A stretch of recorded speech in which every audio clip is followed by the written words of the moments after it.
ఆంధ్రప్రదేశ్లో జగన్మోహన్ రెడ్డి గారు మళ్ళీ గెలుస్తారని చెప్పేసి తెలంగాణ మాజీ ముఖ్యమంత్రి కల్వకుంట్ల చంద్రశేఖరరావు గారు అయితే జోషం చెప్తున్నారు. సో దీనికి సంబంధించి మనకు వివరించడానికి మనతో పాటు ఉన్నారు ప్రముఖ సీనియర్ జర్నలిస్ట్ డివిఎస్ గారు. నమస్కారం సార్. నమస్తే సార్. నిన్న జరిగిన ఒక టీవీ ఇంటర్వ్యూలో మాజీ ముఖ్యమంత్రి గారు కేసీఆర్ గారు అయితే కొన్ని వ్యాఖ్యలు చేయడం జరిగింది. అది కూడా ఏపీ ముఖ్యమంత్రి గారి పైన. మళ్ళీ ఇప్పుడు జరిగే ఎలక్షన్స్లో మళ్ళీ జగన్మోహన్ రెడ్డి గారే గెలుస్తారని చెప్పేసి అయితే జోషం చెప్పడం జరిగింది. అంటే ఎందుకు అలా చెప్తున్నారు? ఎందుకంటే ఆల్రెడీ ఇక్కడ తను ఓడిపోయారు, కానీ అక్కడ మాత్రం ఖచ్చితంగా జగన్మోహన్ రెడ్డి గారు గెలుస్తారు అని చెప్పేసి అయితే అంటున్నారు.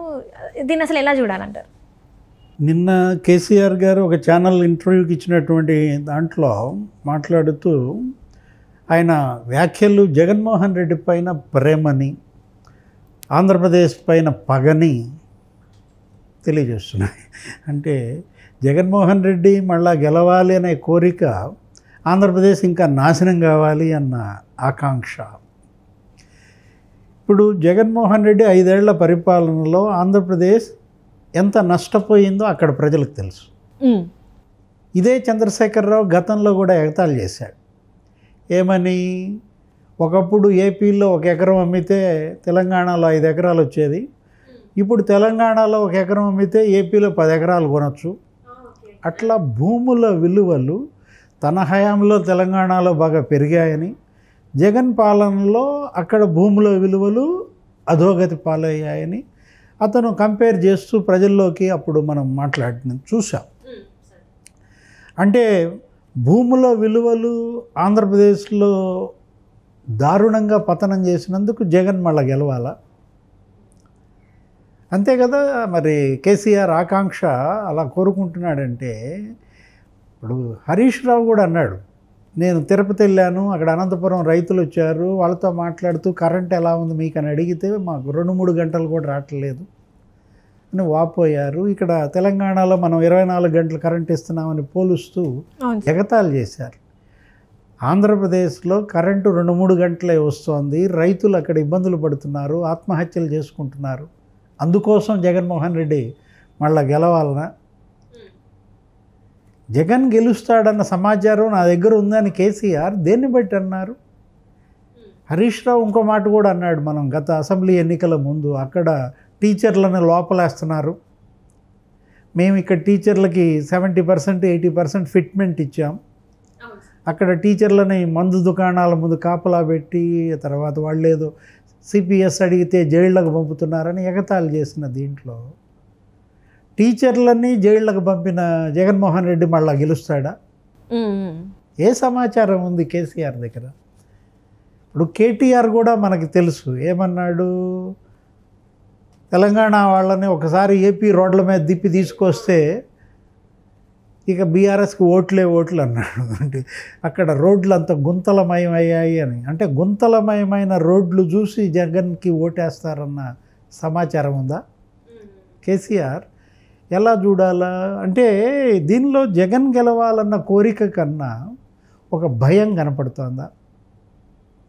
అంటే ఇక్కడ రేవంత్ రెడ్డి ముఖ్యమంత్రి అయ్యాడు, ఫోన్ ట్యాపింగ్ కేసు కదులుతోంది, ఆయన కూతురు కూడా మద్యం లిక్కర్ స్కామ్లో జైలుకి వెళ్ళింది. ఇక్కడ మళ్ళా కేసీఆర్ ఇంట్లో నెక్స్ట్ జైలుకి వెళ్ళేది ఎవరు అనే చర్చ జరుగుతోంది. రేవంత్ రెడ్డి భయం ఇక్కడ కనపడుతోంది.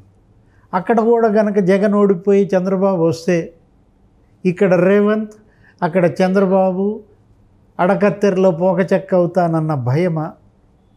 జగన్ గెలవాలన్న కేసీఆర్ కోరిక జగన్కి మేలు చేయకపోగా ఇంకా జగన్కి కీడు చేసే అవకాశం ఉంది. జగన్ నెత్తి మీద పాలు పోయటం కాదు, ఇతను జగన్మోహన్ రెడ్డికి ఒక గుంత తవ్వుతున్నాడు. ఇప్పుడు ఈ మాటల వల్ల జగన్మోహన్ రెడ్డికి పడే 4 ఓట్లు కూడా చెడగొట్టినట్టు అవుతుంది అనమాట. కేసీఆర్ మరి జగన్ గెలుపు కోరుకుంటున్నాడు అంటే జగన్ ఓడిద్దాం అనుకుంటారు అక్కడ వాళ్ళు. అవును సార్.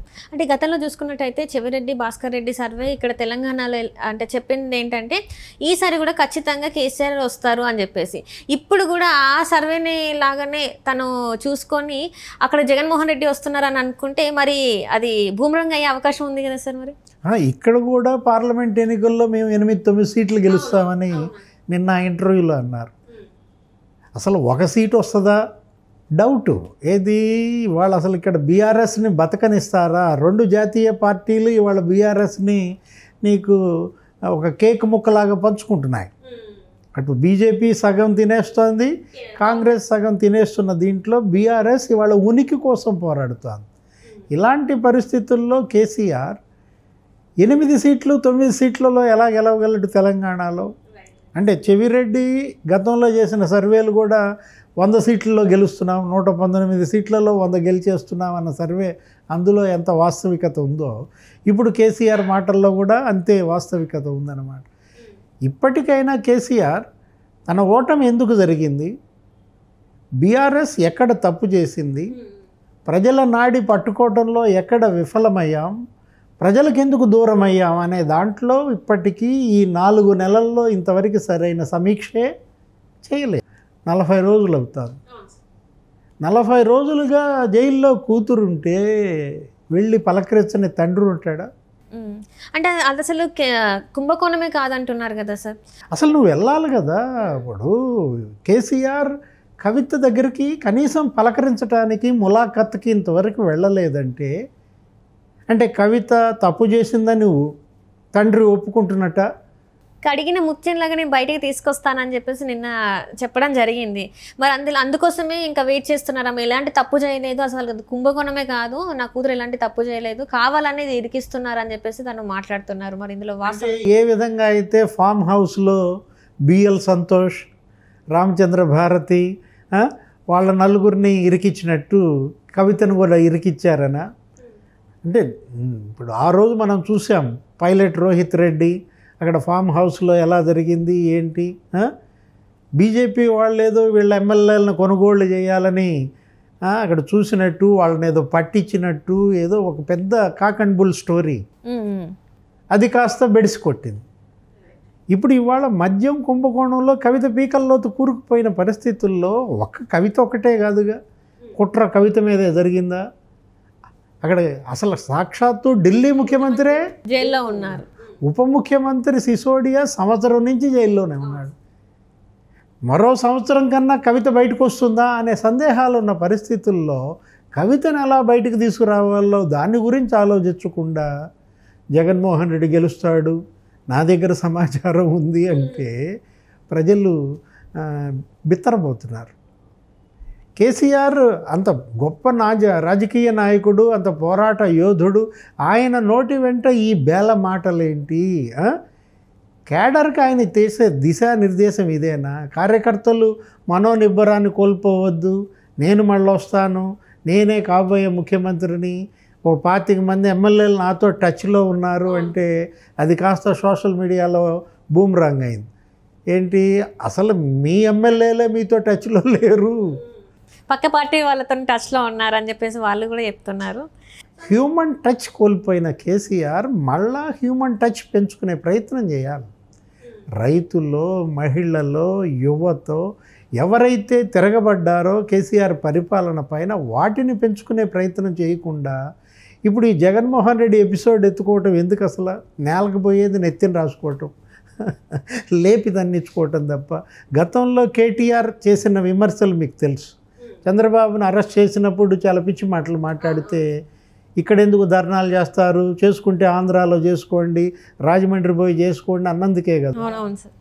ఆంధ్ర మూలాలున్న ఓటర్లు అందరిలో, చంద్రబాబు అభిమానుల్లో, తెలుగుదేశం కార్యకర్తల్లో బీఆర్ఎస్ పైన అంత వ్యతిరేకత వచ్చింది కేటీఆర్ వల్ల. చంద్రబాబు అరెస్టు పట్ల వీళ్ళు చేసినటువంటి ఆ ఎపిసోడ్ పూర్తిగా ఏ విధంగా వ్యతిరేకత వచ్చిందో మనం చూసాం. మళ్ళా ఇప్పుడు జగన్మోహన్ రెడ్డి గెలుపు గురించి